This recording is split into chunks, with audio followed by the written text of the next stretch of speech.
আল্লাহর পক্ষ থেকে দান করা মহিমান্বিত মাস রমজান। এই মাসে পৃথিবী জুড়ে মুসলমানরা পালন করেন পবিত্র সিয়াম।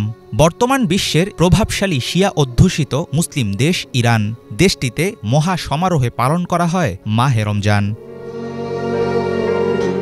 ইরানে রমজান আসে খুশির আমেজ নিয়ে। মাসের শুরুতে এক বিশেষ ধরনের বাজার বসে, যেখানে ইফতার এবং সাহরির জন্য প্রয়োজনীয় সব ধরনের খাবারের আয়োজন করা হয়। বাজারে দেখা মেলে নানারকম তাজা ফল, মিষ্টান্ন এবং খাবারের স্টল, যেখানে খেজুর, আপেল, চেরি, তরমুজ, আখরোট, রুটি এবং ঐতিহ্যবাহী আজারি পনির প্রাধান্য পায়।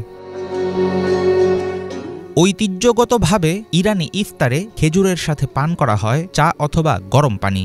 দস্তরখানে থাকে চিনির শিরায় ডোবানো সিরাই জুলবিয়া ও বামিহ নামের বিখ্যাত পার্সিয়ান মিষ্টি। অ্যাশরেশতেহ নামের এক জাতীয় স্যুপ ইরানের আরেক ঐতিহ্যবাহী খাবার। এই স্যুপে থাকে চিকেন নুডলস, মাঠার মতো ঝোল, সাথে দেয়া হয় পার্সলে, পালং ও পেঁয়াজের মতো বিভিন্ন উপাদান। বুটের ডাল ও মাংস দিয়ে তৈরি করা শামি কাবাব ইরানি ইফতারের অন্যতম জনপ্রিয় একটি আইটেম। চাল, চিনি আর জাফরান দিয়ে রান্না হয় শোলে জার্দ নামের এক ধরনের পায়েস। ইরানিদের পছন্দের তালিকার শুরুতেই থাকে মিষ্টান্ন জাতীয় এই আইটেম।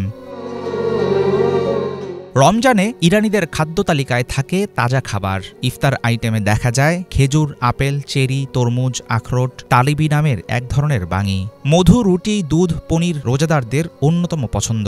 ইরানের ইফতারে টমেটো, শসা, লেটুস পাতার সালাদের সাথে দেখা যায় পুদিনা ও ধনিয়া সহ নানা রকম সুগন্ধি পাতার ব্যবহার।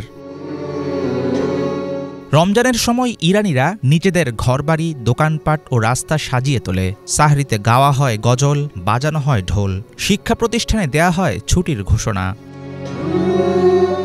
শিয়া সম্প্রদায় অধ্যুষিত হওয়ায় আমাদের পরিচিত রমজানের রীতিনীতির সাথে কিছুটা তফাৎ আছে ইরানের। তবে পার্থক্য যতই হোক, মহান আল্লাহর সন্তুষ্টি লাভের চেষ্টাই দিন শেষে সিয়ামের প্রকৃত উদ্দেশ্য। হাফিজুল ইসলাম, বাংলা ভিশন।